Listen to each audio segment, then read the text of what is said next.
Hi friends, welcome to my channel Tech and Art. Hope you guys doing well. Hope you covered my all the last session. Whoever not subscribed my channel, please do subscribe. Whoever new, let's start the today's session. So guys, today's session is about profiler, SQL Server Profiler. So we'll see in this session how to use the profiler and how it's beneficial, right? So if you ask me to define the profiler, so basically, profiler is an interface to create and manage the trace and analyze, and you can replay the trace results, and that trace you can save it and you can use it for the later analysis also, right? So it's a pretty much good tool to analyze the SQL Server instance, right? So let's start the session. Let me open the profiler. So for profiler, you need to go on tools and click on SQL Server Profiler, right? You can type it here also, right? Profiler, SQL Profiler. One second. You can launch the app from here also. So it's better you can launch it from here. Go to tools and click on SQL Profiler, right? So it will ask for the connection. You can give the authentication, connect.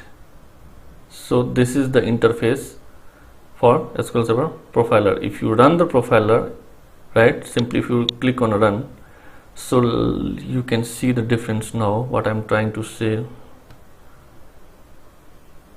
If you see here, lot of task is running, right? If you execute couple of particular select query, so let me execute the select query couple of times. So what's happening here, if you see here, lot of trace generated, right? Couple of trace generated. So SQL select is generated on that particular database, right? So it's a select statement. So this is my idle instance, right? This is my just for testing purpose. So that's the reason not that much trace generated here. So normally you will see lot of trace here. So what I'm trying to say here, so that is not the remaining is not useful for you if you are doing on a particular database, if you are looking something on a particular database. So how to operate the profiler? So for in that case, just stop the trace here. Now let me close and reopen the profiler. So relaunch the profiler again. Click on connect. So here now you can customize your profiler based on your need, right? So what I'm saying, you can pretty much give the name of the trace, relevant trace. If you are looking, it's a kind of deadlock, let's say deadlock, right? So you can put it like deadlock, and here you need to change it the SQL logs.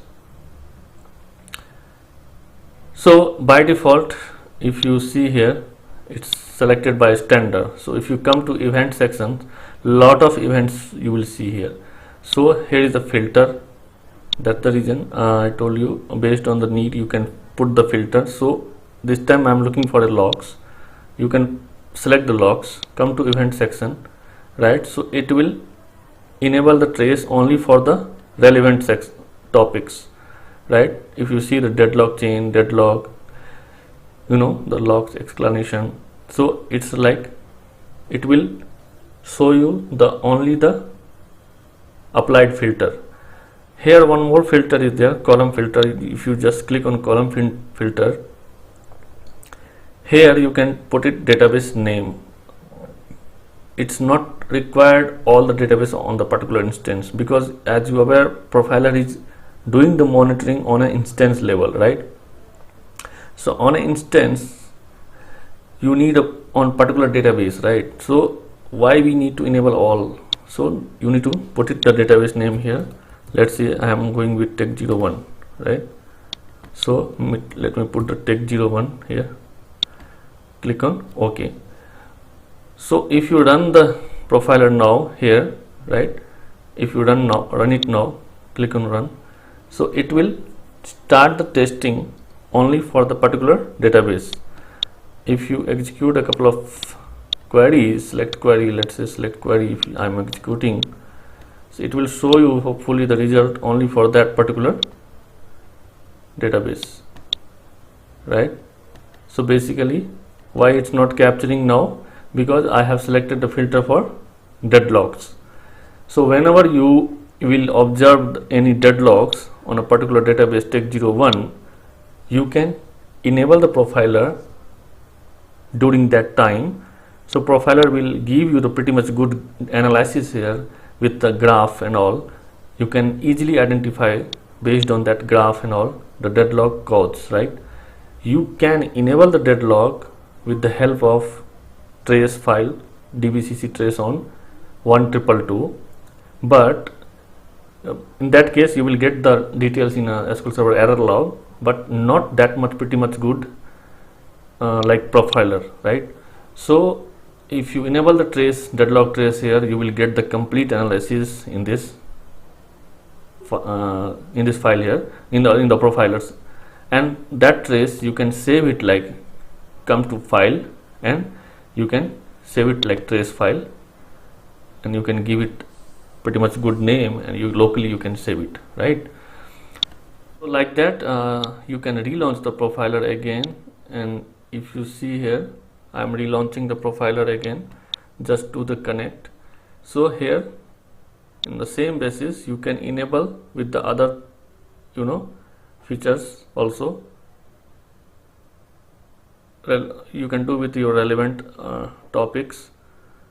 Here let's say I'm going with the tuning, right? So give the particular name tuning. It's a pretty much good tool. Come to event section, right? You need to give it the filter according to your need. What are the SPID logical, if you want to go with logical name, duration, on what duration you are getting database name. So based on the requirement you can select the template here, right? So let me change the template again, log. If you come log here, you can give lot of things, and the filter also you can get here the CPU relevant. If you want to enable the trace CPU relevant, right? The particular SPID, logical name, and time, duration. So lot of things here which you can enable through the profiler, right? So it's a pretty much good tool to monitoring the SQL Server instance. Normally it's very helpful during the case of the deadlock. Basically it's capturing and creating the deadlock graph also, right? I would suggest you create a deadlock scenario and enable the profiler, then you will see how it's helpful, right? You can create a deadlock on a particular database, and backend you just enable the profiler, then you will see the result of this beautiful tool. So that's it guys, hope it's clear how to enable the how to use the profiler and what are the things we can do through the profiler. It's very helpful tool to monitoring the SQL Server instance. So that's it for today.